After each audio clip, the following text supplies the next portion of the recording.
I said this with defense earlier today. When you're having kickers who are getting 18 points, 15 points, 12 points, 12 points, and 11 points, those kickers and those defenses are making up for bust picks like Brian Thomas Jr., who are never going to provide upside for you. In other words, they're super valuable at this time of the year to get right. So we're going through our top 12 kicker rankings for Week 10 fantasy football, and I'm one of the only fantasy YouTubers who covers kickers on a weekly basis. So make sure to go down there, drop a like on the video, and subscribe to the channel to show your support. Now, getting into our first tier of kickers here, I've got Eddy Pineiro still at number 1, and he's taking on the Los Angeles Rams this week. So a couple of things really strike me with Eddy Pineiro so far this year is that he's actually done extremely well on the entirety of this season. This guy has played 8 games, and he's averaging 11 fantasy points per game, and has been perfect on all field goals, including a 59-yard long.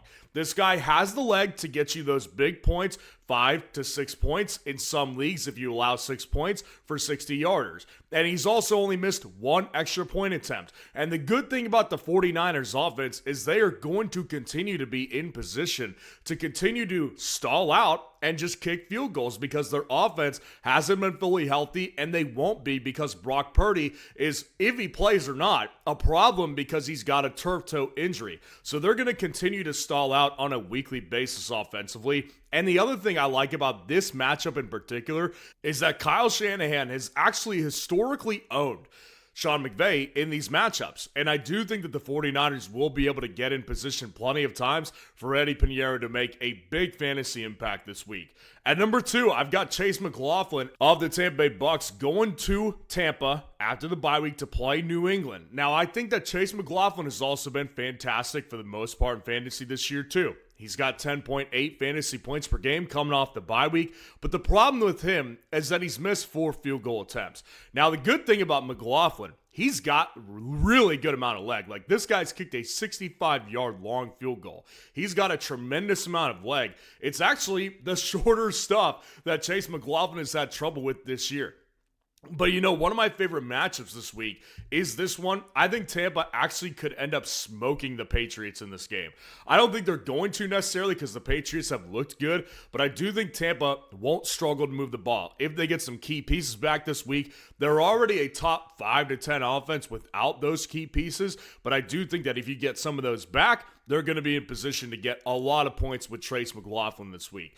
And at number 3, to round out the tier, I've got Kaimi Fairbairn of the Houston Texans going to Houston to take on the Jacksonville Jaguars. So first of all, division matchups, I love them, particularly for fantasy kickers, because these matchups get weird. Not every time are offenses exploding in divisional matchups.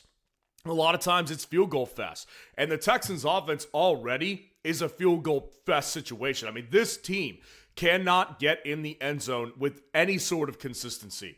25 field goal attempts compared to 12 extra point attempts. That's actually crazy. And that's what's led Kaimi Fairbairn to now passing up Brandon Aubrey as the best kicker in fantasy with 11.9 fantasy points per game. That's RB2 numbers, man. So Kaimi Fairbairn at this point has proven to be too consistent. The offense looks too consistent as far as not getting in the end zone for this to not be a top 3 ranking inside of tier 1. And honestly, it may be even a little low. Now, dropping down to our next tier, I've got Chris Boswell at number 4 at the Los Angeles Chargers. Now, the reason I didn't include him in the next tier above him is because I don't think that this is going to be a good matchup for the Pittsburgh Steelers. I said this on the defense rankings. If you look at the history of Mike Tomlin and the Steelers as a franchise going to the West Coast, it's not good history. They do not do well offensively, defensively over on the West Coast. They're going to Los Angeles on Sunday night to play the Chargers. I think it's a bad matchup for them. And that's why I've got Cam Dicker at number 5 as well in the same tier to round us out versus the Steelers in that matchup. I think Boswell obviously is going to still get a lot of he'll get a lot of field goal opportunities. And we all know that Boswell's a tremendous kicker. He's got a 60-yard range basically, doesn't miss many times. He's only missed a couple field goals. One of those was field related. He's an excellent kicker in fantasy. and I think the Steelers offense will be good enough to get down there in position a couple times and give Boswell some 50-yard opportunities. But I like Dicker a lot. I mean, Dicker, I've been underrating him for a lot of this season because I've really liked how efficient the Chargers offense has been getting in the end zone. But the reality is they're kicking a good amount of field goals too. 21 field goals to 21 extra points. Bottom line is this. They're getting down there either in field goal range or in the end zone pretty much every possession that they have. So they've done really well as an offense this year. It's kind of hard for me at this point to keep Cam Dicker outside of the top 5 and definitely the top 12. So I've been wrong in previous weeks. I'm not making that same mistake again. But I will tell you this. A lot of these kickers, man, that we're going to go through, they are on waivers and they are not priority ads, which is where our tool, the automatic waiver tool, comes into play. On FS Roundup, you can go sign up for an account there, $6 a month for a league-winning feature because every single week, priority waiver claims run, and then there's a mad dash at 3 in the morning in really competitive leagues to get the remaining free agents. Well, a lot of those guys are kickers and defenses, and that is what our system has automated. You do not have to wake up at 3 in the morning, and you'll beat the league mates that you have who do wake up at 3 in the morning. So you'll piss them off in the same process that you get the claim that they ultimately wanted while you sleep through the night. Save your sleep, save your time, league-winning feature along with my top 250 rankings on a weekly basis, the comparison feature, and the league sync-up feature, all for $6 a month. You need to get on this price today before we change it. Now, dropping down to our next tier, I've got Michael Badgley of the Indianapolis Colts going overseas to play the Atlanta Falcons. Now, I'll tell you a couple things with this one. I have concerns with this matchup just because it's overseas, and I don't like overseas games. The other concern I have is watching that team morph into the New York Giants with Daniel Jones. They really did.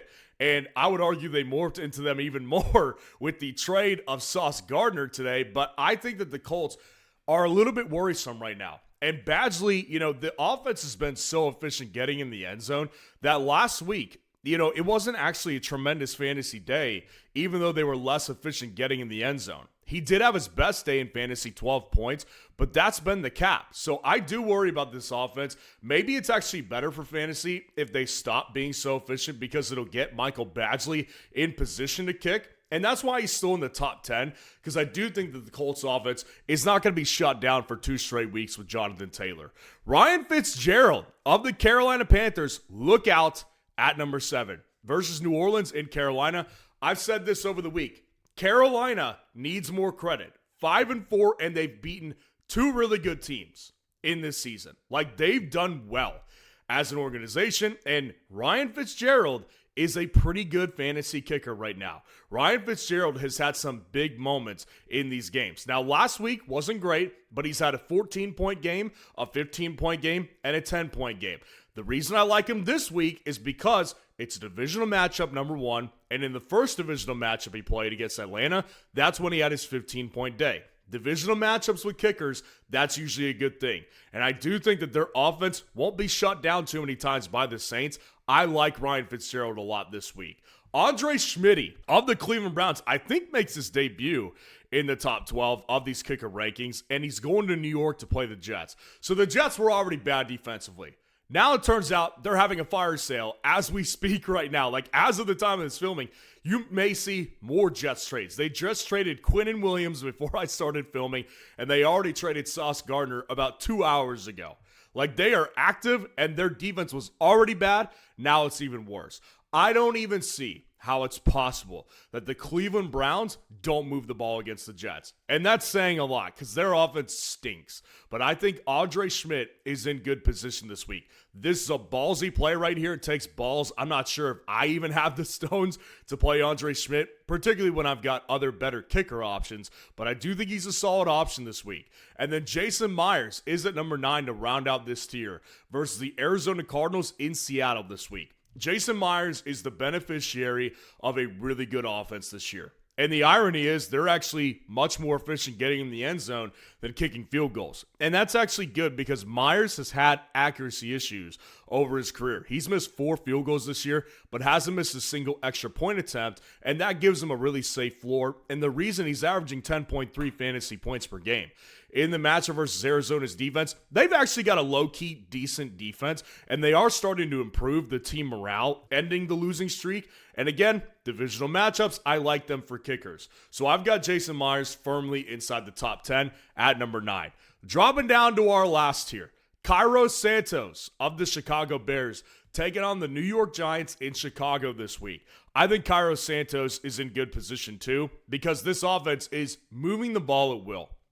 I mean, they obviously had a massive day against the Cincinnati Bengals. Any offense does that. But against the Ravens too, even in that matchup where they only scored 16 points, he had another 11-point day. So he's had actually 3 straight good performances in fantasy. 19 points in week 4, missed a couple games because of a bye week and injuries. 11 points, then 11 points this past week. Cairo Santos has done well in fantasy. You just don't know about it because he's missed some time. This is a top-tier guy that's on your waiver wire this week, and I think this matchup against the New York Giants, a defense that isn't stopping many people right now, is going to end up working out really well for him. Tyler Loop of the Baltimore Ravens is at number 11, and he's going to Minnesota to take on the Vikings. I think Tyler Loop is in good position yet again. This offense is all of a sudden coming red hot. And the reason they weren't great last week is because Miami did not force any field goals. Like, they let the Ravens in the end zone. They said, you want to score? Here you go. This week it's different. He's taking on the Vikings, and I think that this type of matchup is a matchup where they'll kick more field goals than extra points in this game. Now, with Lamar, they're going to score points either way, but my point is that the Vikings defense will stop them enough times to give Tyler Loop 2 to 3 field goal opportunities in this one. I like Tyler Loop's ceiling in this one, and I think his floor is a little bit lower just because if the Ravens get hot, not many defenses can stop them.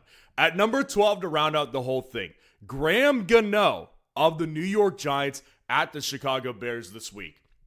I think it's a good matchup. Chicago's defense is also becoming a real problem right now. And Graham Gano's in an offense that still is moving the ball, even without key pieces. And the good thing with that is if you combine that, weapons are a problem for them, but you also combine a bad defense with that offense, that usually leads to field goal opportunities because they won't get stopped by a good defense in their tracks. I think that he'll kick plenty of field goals this week and have a pretty solid day against the Chicago Bears defense. So let me know what you think of the rankings in the comments below. And if you want to see the top 12 defense rankings for this week, click on this video right here.